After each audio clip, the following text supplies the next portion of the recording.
Hey everybody, it's Tuesday here at KatiMorton.com, and that means that I'm on Tumblr. So if you haven't found me on Tumblr, it's just Kati Morton, that's my blog.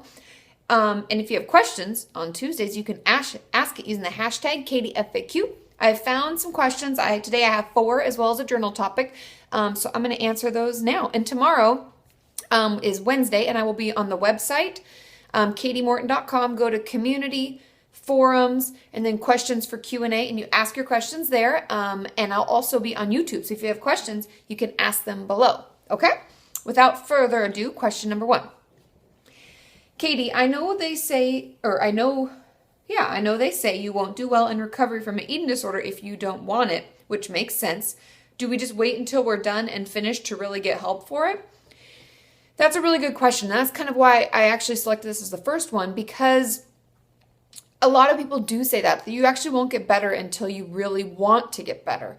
And that is partially true, but the fact being that even if we don't want it when we initially go into treatment, chances are when you're in there, you will begin to want it because you'll start to, because they take away all your control over food and exercise and stuff like that, that we can then actually relax for once and start to feel for once and get help and know it's okay to be stressed and anxious and worrying about the stuff, that it's normal. And you will start to like yourself a little more. And that builds into you being ready to get help and to get better. So yes, we have to want it to actually recover, but that doesn't mean we have to wait until we want it, which could be like when we have a lot of health problems or a lot of things could go wrong, in order to actually reach out and go into treatment. Does that make sense? I know it's kind of confusing, but if you think you have an eating disorder, if you're struggling, please, please, please reach out for help. Talk to your doctor, talk to your therapist, get some support, find out what level of treatment is right for you. And trust me, even if you don't want it initially, you will come around. And for those of you who've had the experience with this, leave your questions below. I know lots of you have told me about this and I've seen it firsthand myself. Let us know, because it'll kind of reassure us to know that that what I'm saying actually is true. Okay? Question number 2. Hey Kati, I'm currently on and sticking to a structured meal plan, but I am super, super hungry all the time, all caps. What do I do? I have had a lot of clients who have this trouble, and the interesting thing is because we're recovering from an eating disorder, we like to stick to our meal plan, and to venture out makes us really nervous. So I would talk to your dietitian or whoever created the meal plan for you and let them know you're feeling hungry. To be truthful, each day can be different. We utilize energy in different ways depending on what our body needs. And if we're healing because we're in recovery, we need more energy. So we're going to need more food. And they can add in some extra snacks or do some add-ons to your meals or things that you're already doing so you don't have to change your schedule. So that you feel satiated. Because if you read the book that I always recommend, the intuitive eating workbook, I think it might just be called Intuitive Eating, and that's like a workbook for something. But it tells you to eat when you're hungry and stop when you're full, and get used to feeling what your body's telling you. And your body's telling you you're hungry, so we need to eat a little more. So talk to the people who helped you create the meal plan, and we'll add in some more energy so that then you can feel better. Okay? Great question. Question number 3. How long in a relationship should you wait to have sex with a boyfriend if you're 17? I get made fun of for not having sex or doing oral. Sorry if that's TMI. Should I just lie? This was such a great question, and this is something that I haven't really talked about much before, and maybe I should do a Monday video. If you think I should do a Monday video, let me know. And don't forget to give this a thumbs up, as well as a +1 if you're on Google+. There's no specific amount of time that you have to wait to have sex with someone. My only request of any of my clients, and even of myself, I guess, when I was that age and I was in a serious relationship, you want to be in love with the person. That's all. I just feel if they're committed to you, you trust them, and you're in love with them as well, and it's not something that is like against what you believe or against what you want for yourself, I'm not here to tell you when to have sex or when not to have sex. I just want to make sure you're ready, you don't feel pressured, and that when it's over, you don't regret it. It's a expression of your love to that person.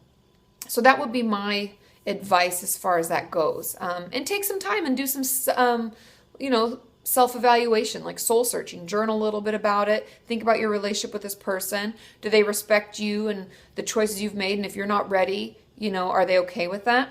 And then should I just lie? If people are teasing you that aren't like in your relationship, if it's not your boyfriend, first of all, it's your boyfriend, you should dump him because he's an asshole. But if it's like a friend, you can lie or do whatever, but it's not their business. That's what I would say.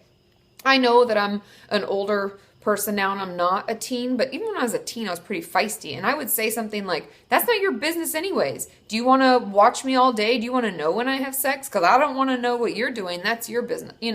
I mean, stand up for yourself. People shouldn't be bullies. What a bunch of jerks. Okay, question number 4.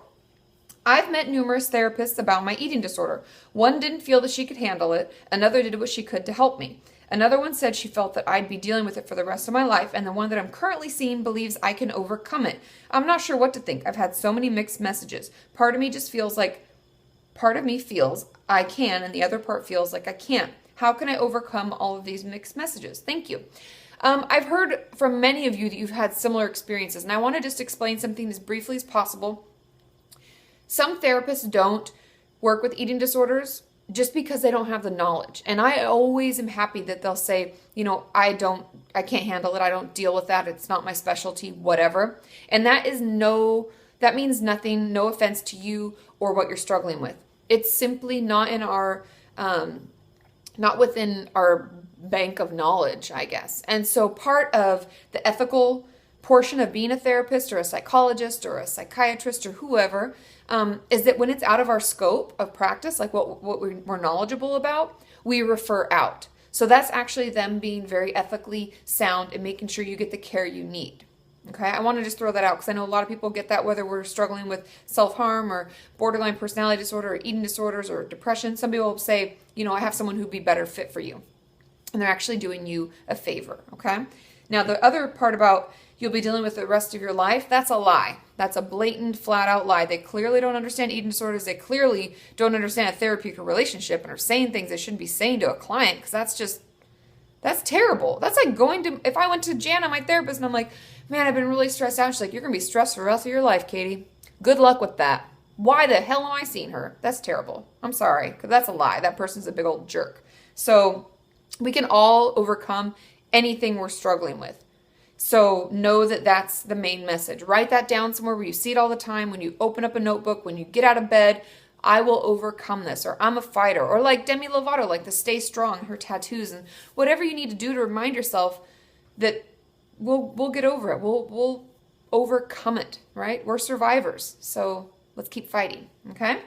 Now, the journal topic. So my yoga teacher, which I always talk about this because she has such great things to say, but Siddiqui was talking today about, she opened with saying, what's the last thing that you did that you were proud of? Like, what's your most recent accomplishment? It could be small.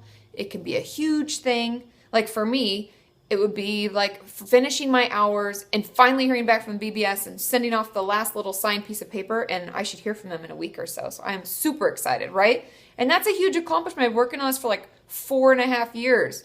Dios mío, right? But so what is it? And even more so, then she was saying, have you thanked yourself for it? Have you been grateful to yourself? Have you treated yourself? Have you been nice to yourself about all the work it took for you to do that thing? And if not, then she was talking about how we talk to ourselves. And she's like, can you imagine if you had a child and you said to your child, oh yeah, well, you did okay in that soccer game, but you have to try harder next time. Let's wait till next time. Or if we talk to she pretty much was drawing the correlation between, would you talk to yourself or would you talk to a child the way you talk to yourself? So think about how you talk to yourself, what messages you tell yourself. And let's start, maybe if it helps, thinking, hey, if this was like a little kid me, would I talk to that little child like that? Probably not. We tend to be soft and fluffy and warm when it comes to children. So maybe try to be a little more soft and fuzzy with yourself. Okay? And so I guess the main question is, what's the last thing that you were proud of and what accomplishment that you made? Was it big? Was it small? What did it mean? Why were you proud of it? And how if you haven't, how are you going to treat yourself for it and be grateful to yourself for it? Okay? I love you all. I will see you tomorrow. And like I said, I'll be on the website and YouTube. So ask your questions there and I will find them. Okay, bye.